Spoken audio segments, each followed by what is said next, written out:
Oh, that's the way to start it out. Oh, my God. Okay. Hey, I don't know what's happening right now. Anyways, let me just roll into it. So, today I've been doing more our in-depth look at the Tao Te Ching. And one thing it talks about is what I'll call the principle of enough. And I find this principle fascinating. And I think also a principle that is a natural principle of life. And what this principle talks about is essentially knowing when you have enough or when you have done enough. So one thing, and uh, I think examples would help it a little bit is, um, so whenever you have enough of riches.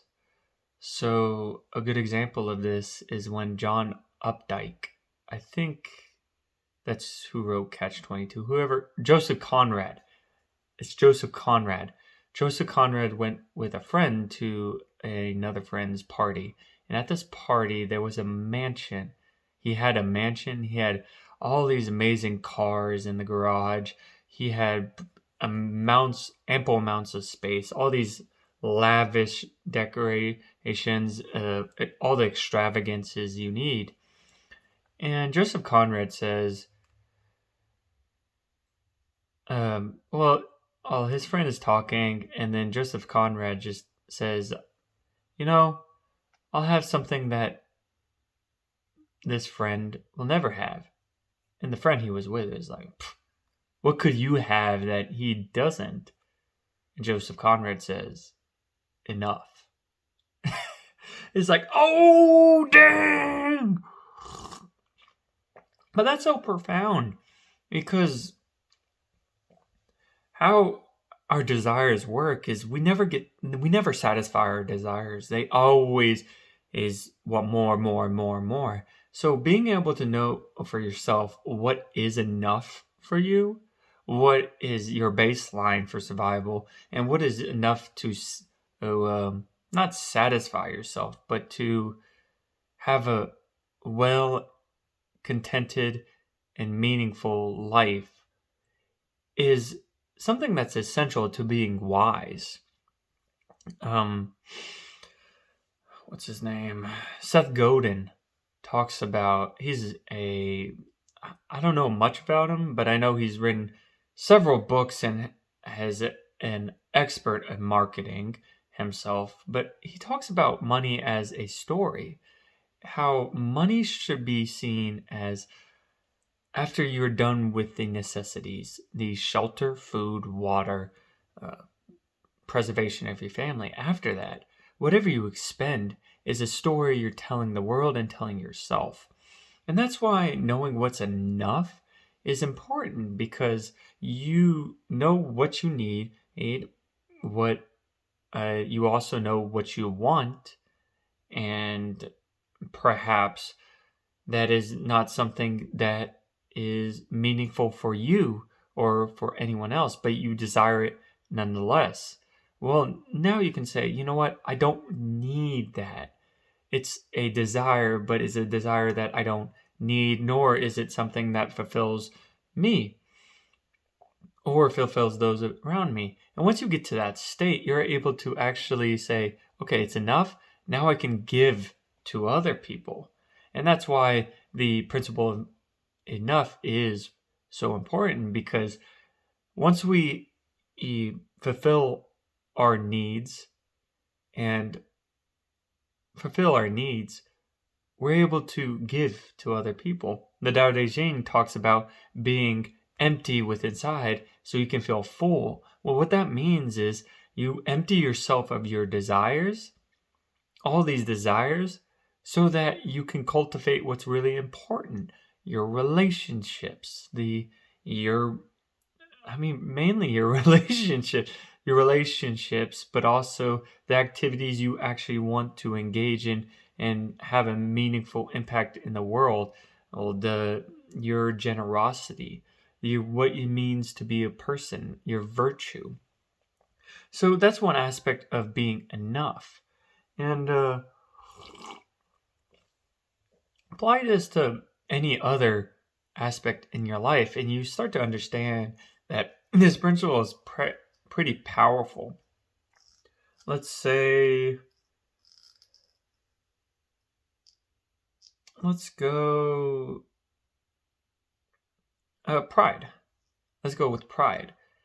So, the Tao Te Ching talks about how you should have a certain strength about yourself.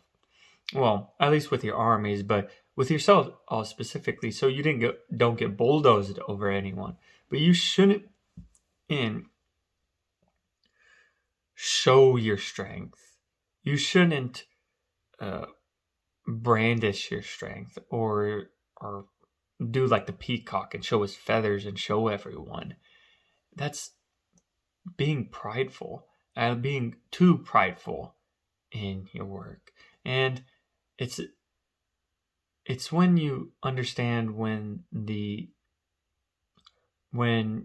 you're being strong and when you're being arrogant, is that distinction to being enough, because that line between strength and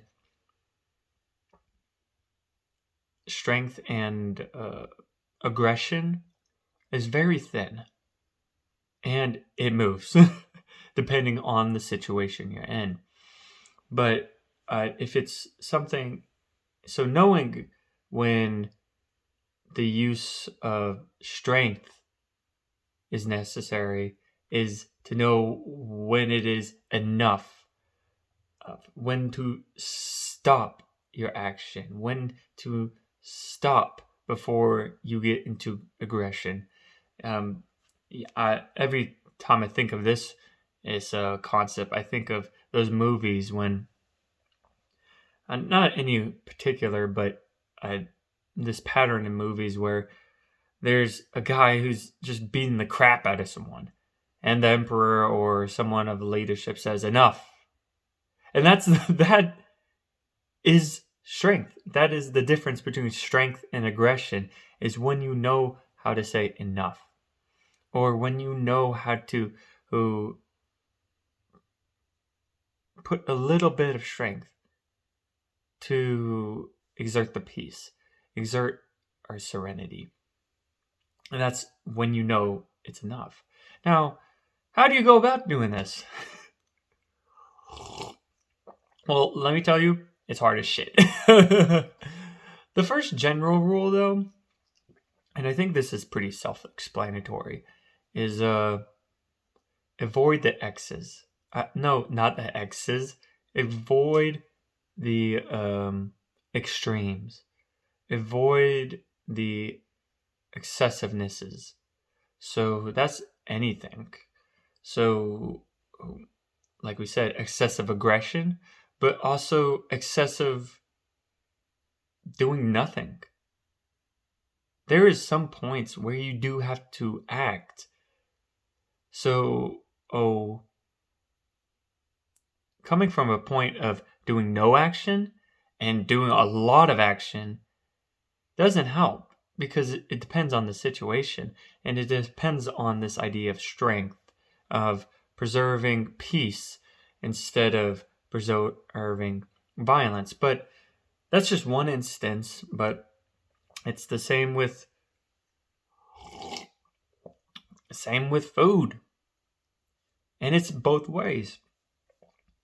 You can have excess of food intake. You can eat too much. And that's what we see in our society now. And that's what we see them struggling with, is the excesses of food and excesses in general of limiting ourselves on what we can eat. But there's also the opposite of that.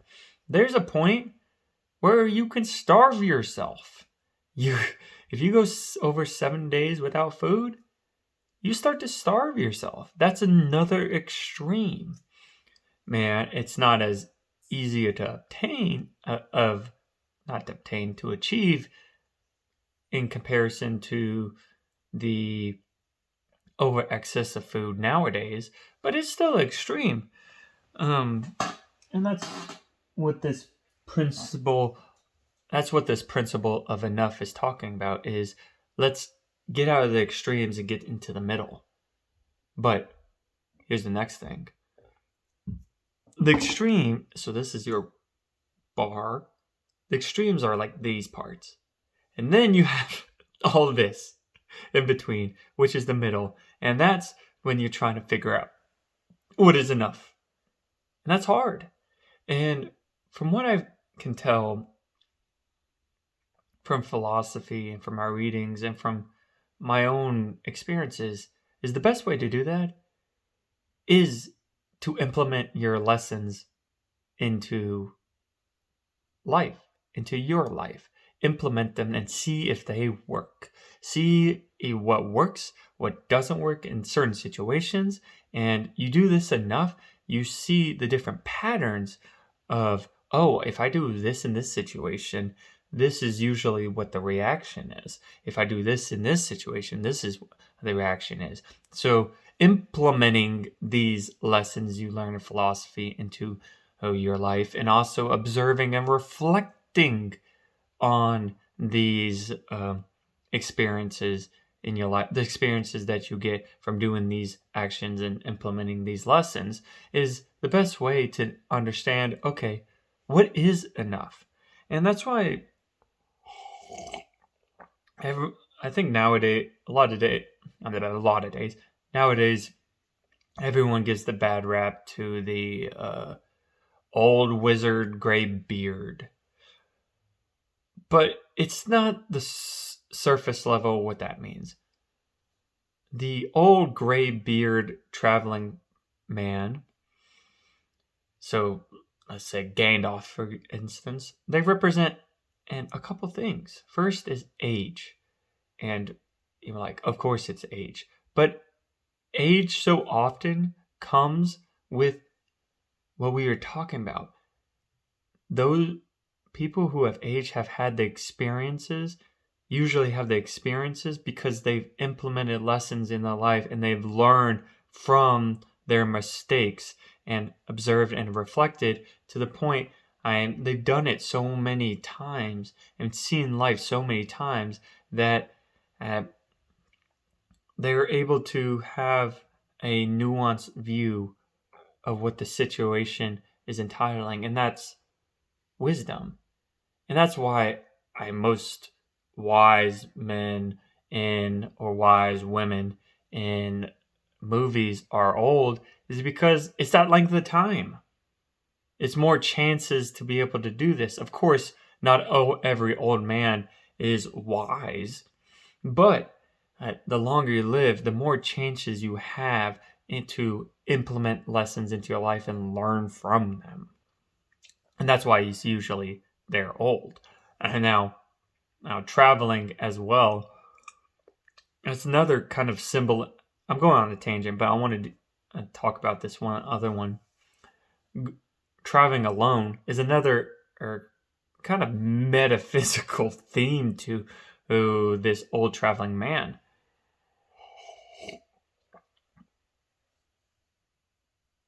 Someone who's wise doesn't necessarily travel alone, but is able to make decisions independent from external pressures, especially social pressures.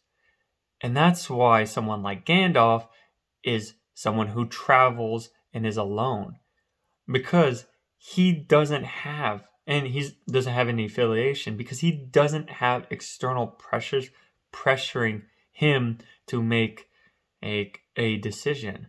He has the ability to look at situations with a clear view because he is not influenced by anything external. And you can also see throughout the movies, he's not really, there's some sense when he is influenced by his internals, but he's wise because he doesn't let his internal